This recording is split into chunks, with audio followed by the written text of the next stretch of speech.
Hello and welcome to Page One, the Writers' Podcast. I'm Marco. I'm Tarek.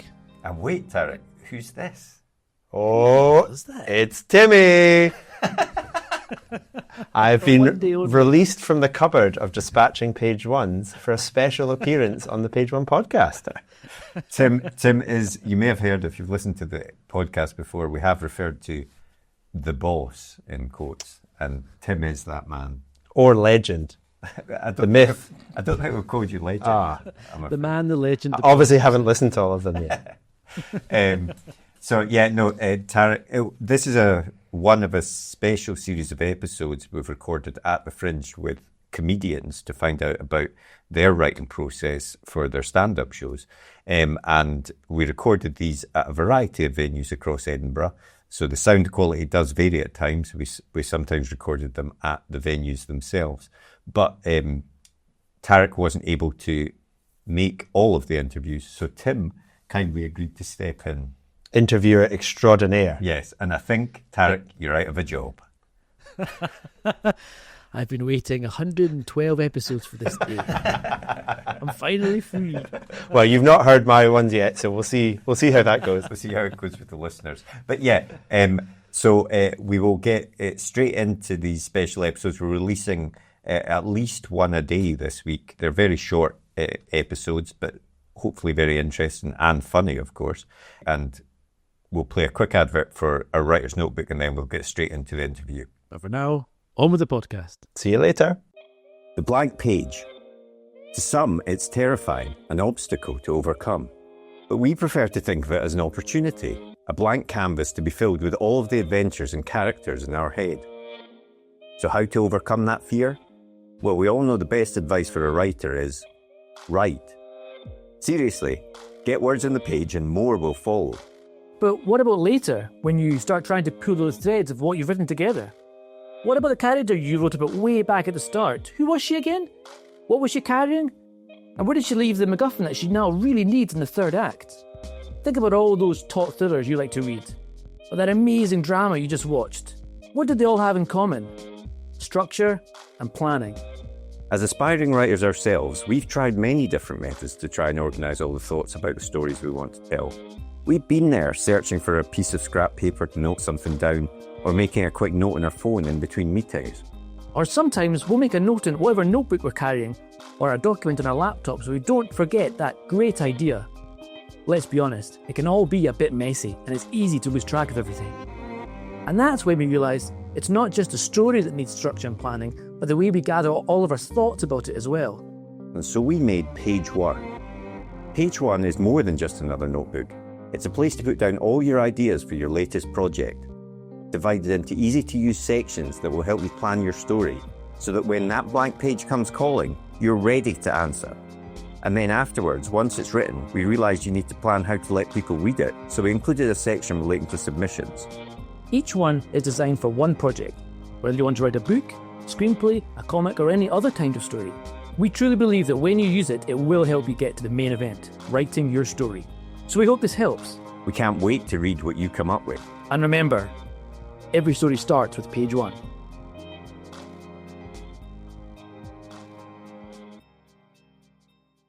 Hello and welcome to this special episode of Page One, the Writers' Podcast. I'm Marco. I'm Tarek.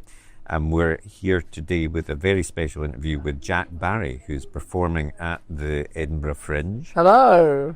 Hi. Thanks for joining us. Thanks for having me. Very excited, as you can hear in my voice. I just had to turn down the microphone because I'm booming out too much excitement. We often have authors and stuff on the podcast, and my opening gambit is always, did you always want to be a writer? But yeah. Did you always want to be a comedian? Yeah, I think so. But from quite a young age, I think. I remember, I used to watch sort of comedy shows with my granddad a lot, and I was like, God, that looks like a pretty fun job to do. Not necessarily stand up. I wanted to be I used to love Harry Enfield and Chums and The Fast Show and those kinds of sketch shows. And then, when I was a kid, we moved to China. So I lived in China for a couple of years when I was like 12. And before I left, my uncle just gave me a load of VHS tapes. Nice. And it was like, watch these. So I just watched like those comedy videos on repeat while I was in China.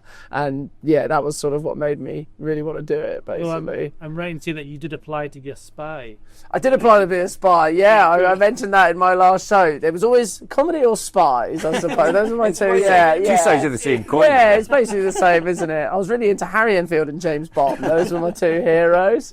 And so I studied Chinese at university after living there when I was a kid. Yeah. And then, when you graduate with a degree in like something like Chinese or Russian or Arabic, MI5 kind of emailed you and they're like, have you thought about being a spy? And I was like, have I? And like, so they did actually approach you to see. yeah, well, you just sort of just get like a blanket email and it's like, if you've got a degree in that kind of job, they'll sort of say, have a think about applying. So I did it, and I didn't get the job, unfortunately. I tell people so that's what you say. Yeah. This is my deep cover. With a country doing stand-up. I mean, is it? Yeah, it is a perfect cover. Yeah. There's always like some quite suspicious types at the Edinburgh Fringe who might be planning something. Someone dies in every show. Yeah. Exactly. Usually me, unfortunately. So, I mean, when did you, having tried the spy life out, when did you make your first steps into actually stand up? Into doing comedy? Well, I sort of did it when I was a student, basically. I didn't know how you get into comedy, so I just always said to my parents, how do I be a comedian? And they said, I think you have to join the Cambridge Footlights, because most comedians have come out of that, and all of my heroes had. Okay. So I applied to Cambridge, and I didn't get in because I wasn't clever enough. But I went to Leeds, and at Leeds they had their version, which is the Tea Lights. Okay. So I had my year abroad in Shanghai, and when I came back, I auditioned to get into the Tea Lights, and then that was the first time I came and did the Fringe. Was like as a Leeds Tea Light, and I did a couple of years of that, and met a lot of really, really great friends and people who I still work with, and then just when I graduated, started like on the stand-up circuit, basically, yeah.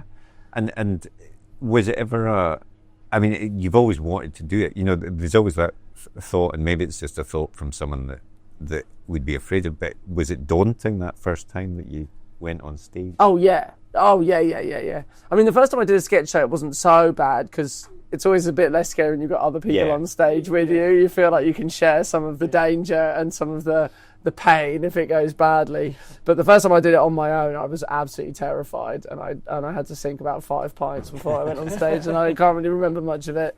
But even for like the first 2 years that I was doing stand-up, I would sit on the tube on the way to shows in London and like pray that the venue would burn down. I'd just be like, no, I don't want anyone to get hurt, but I just really want some act of God to stop me from having to do this gig. But then the feeling that I felt after doing it was always such a high. Yeah. It was like, I guess I'm glad I did it, and I'll sign up for another one, even though I can't deal with the anxiety of this.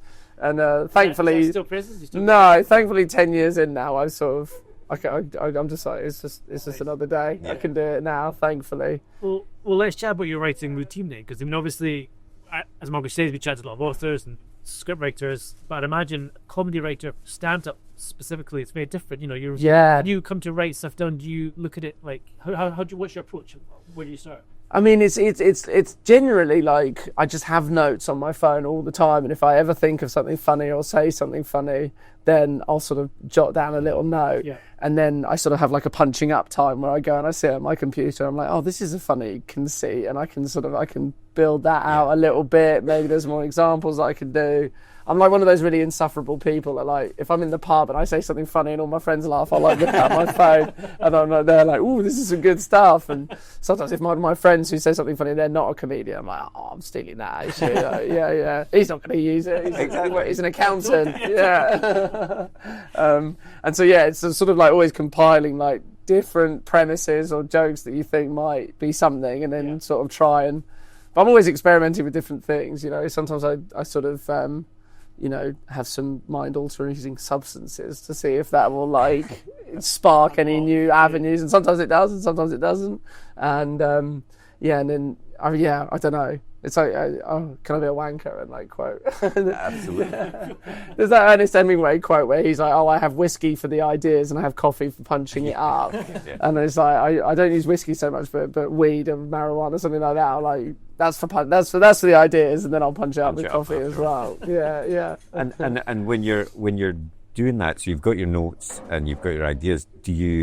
When you're saying, right, I've got an hour show at the Fringe, for example, do you try and come up with a sort of overall theme for the show? Yeah. Each time I've kind of done it ever so slightly differently. Like I did a show a few years ago, and I just wanted to talk about like drug legalization, and I think it's like a political topic that I've always been quite interested in. So I was just like, I'm going to look up all the arguments for drug legalization. I'm going to think of funny ways to say them. So that was like a real like, I've got an idea and I'm going to build it out. And then each year I've sort of done something a bit different. So I had another show which was sort of about like sex positivity. So I was like, I've generally got like different things about sex, and I did a bit about sex education, and there was like things around the theme.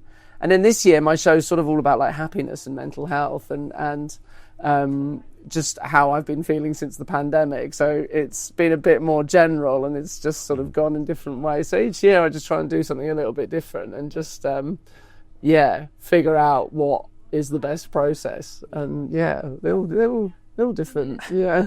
And is it all by the time you're doing a show at the Fringe or something, is it all written, or do you leave a bit for improv and things like that? Yeah, I usually I have like a script of most of it, and then I'll have like general bits. I quite like chatting to the audience as well. I think a lot of my favourite stuff is like doing crowd work and you know, especially I'm on quite late this year, so sometimes people are quite drunk and like, you know, it's hard to get them to engage. So you're like, okay, come here, like I'll talk to you for a little bit, and like, oh, he's falling asleep, I'll wake him up a bit, he's had too many drinks.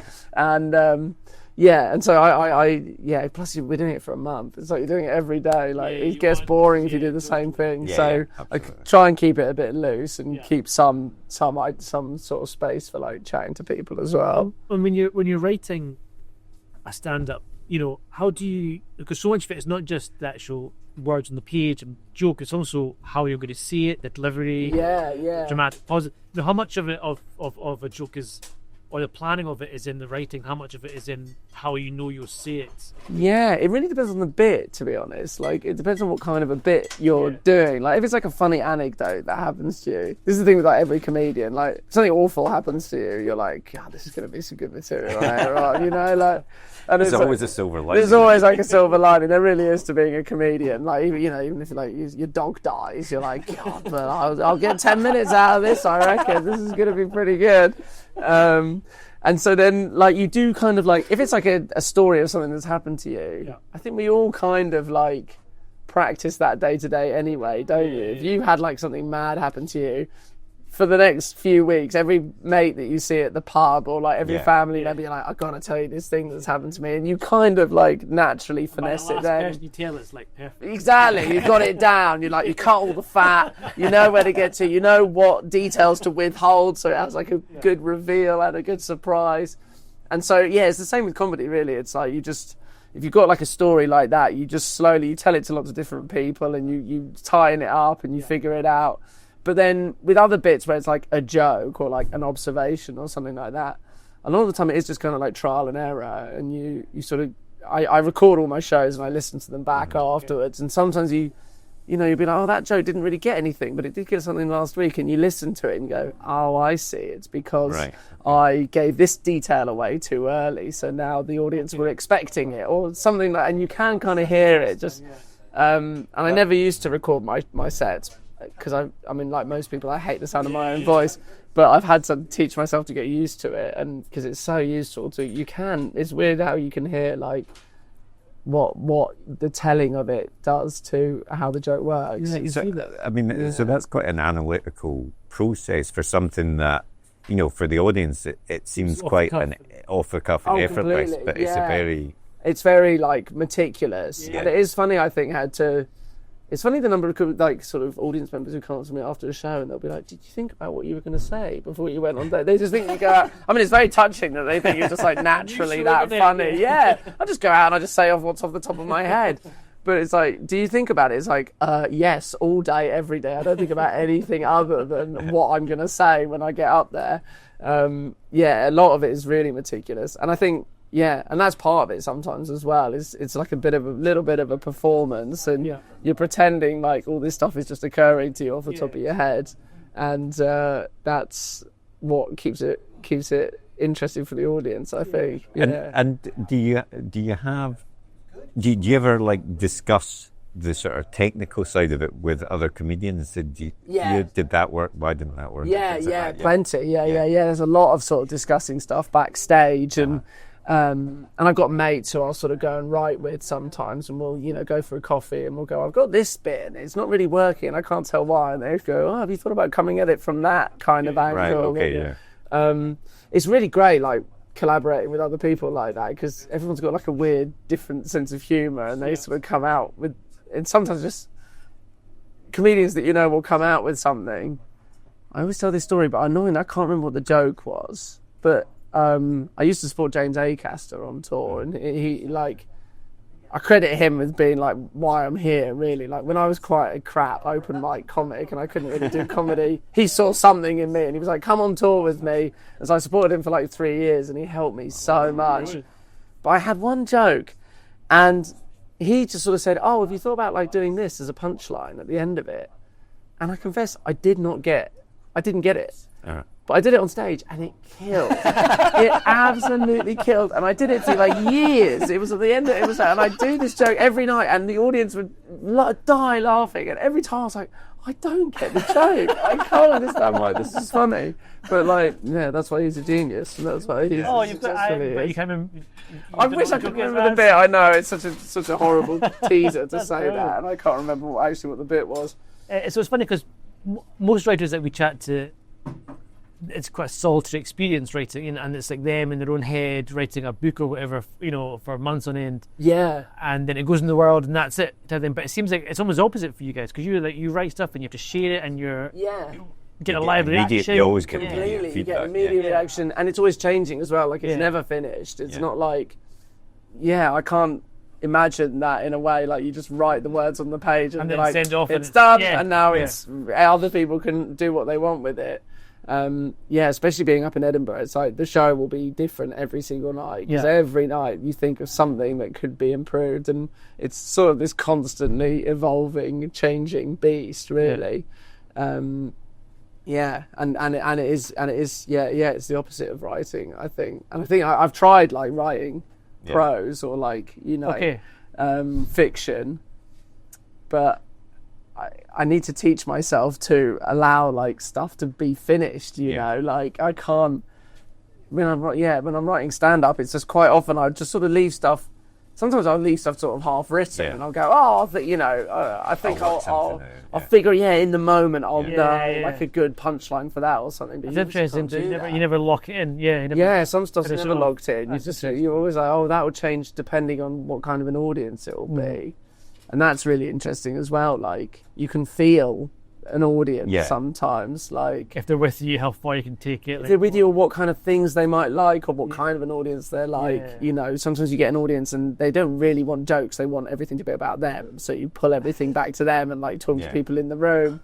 Some people don't want to be talked to, so then you pull that back. And some people, sometimes even like if it's a room of 100 people who've never met each other before, they'll, as a group, somehow decide that they don't want sex material or something. You're like, I'm not going to do anything rude. And you sort of tell that quite early doors. So then you're like, okay, well, I'm going to have to do a different punchline for that bit, because that's got quite a rude punchline. And this is quite an audience that are a bit more polite. And so there's stuff like that, which is always changing. Yes, I mean, that all sounds very stressful. When's the locking and sending off? I know, exactly. That's why it's so exhausting. I think. That's why Edinburgh feels like it lasts about 10 years. Yeah, I can imagine. and dealing with hecklers, I want to ask you about that. I mean, how do you deal with that? Have you got lines prepared in advance, or is it just off the cuff? You've always got like a couple of lines that you can prepare. I mean, it's like, for the most part, most hecklers are just quite drunk. And they're just too drunk to really know what's going on. So usually you just sort of let them dig their own graves. If someone's yelling out and you say something and they're not realising that you're getting the better of them, then you can just sort of like leave them to it. Yeah. And it's like most of the time, it's rare that you get a heckler that's so funny that actually they make the rest of the room laugh. Yeah. You know, usually they'll say something because they think it's funny, no one else laughs.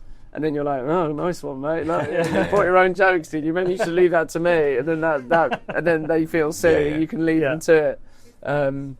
But yeah, occasionally you get someone and they say something so funny that you're just like, oh, I'm just gonna have to Steal that for next time.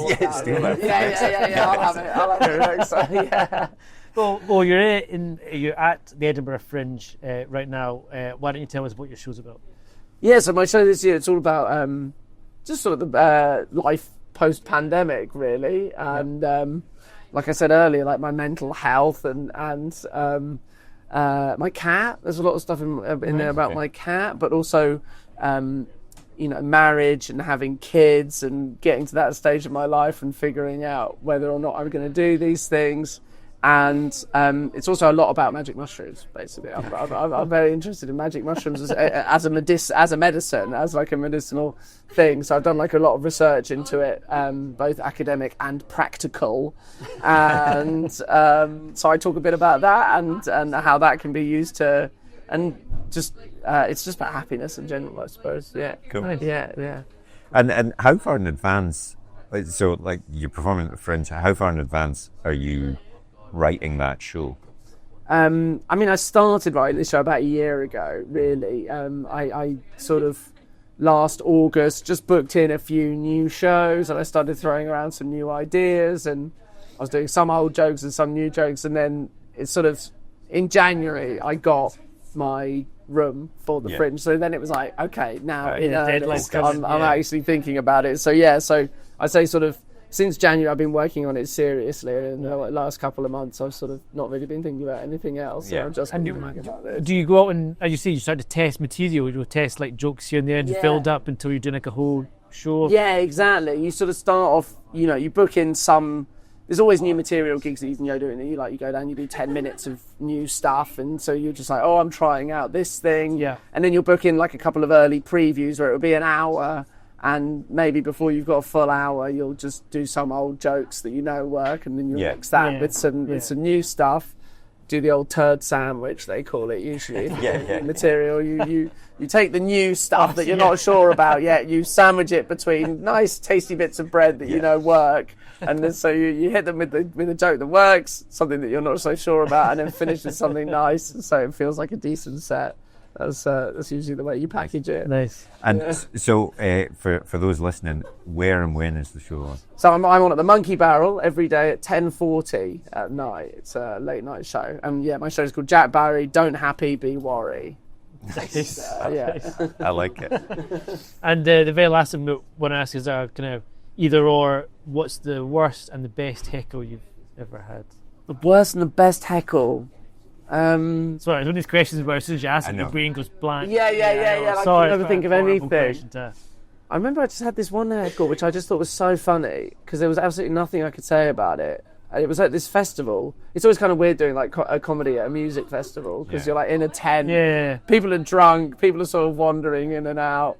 And I was doing comedy at this festival, and two girls who must have been 12 years old like wandered into the back of the tent. And then they just kept on calling me Dad, and they were just yelling at me, going, Dad. And I was like, what? And then she was like, how come you never pick me up from school anymore? And then before I could say anything, they just ran away. Like, I could just see them through the tent, like running off into the distance. That's pretty impressive for 12. Like, the confidence. Amazing confidence. Yeah, I know. And I thought it was just so funny. And also the fact that they just then like dusted off before I could even say anything. So I was like, that's devastating. It's like Batman heckling you and disappearing into the night. It was amazing. So I think about that girl quite a lot. It was about 8 years ago, but I can't stop. It's stuck in my mind forever. Brilliant. That as a heckle, and then so I think that's the best heckle I've ever had. The worst heckle I've ever had, we did actually. I used to do a double act. I probably will do a double act again with my friend Annie McGrath, and we've done a few shows up here before called Twins, and we did a show. Late Night Live, Late and Live. Do you know Late and Live? The late night show. and it starts at 1 a.m. It runs till 3 a.m. and it's famously like the most raucous. Yeah. And we did this show, and I don't know why we got booked on it, because it's like gritty stand-up show, this, and we did sort of quite kooky sketches, and we sort of came out on stage, and the audience were just not buying what we were selling. They were really not getting on board with it. And Annie said a punchline to one of our sketches, and he got no laugh. And then just one guy at the back of the room went, "Shite!" and but then Annie turned around and just said the punchline again louder. And I was like, "What are you doing?" She was like, "Oh, he told us to shout." I was like, "No, that's not what he said."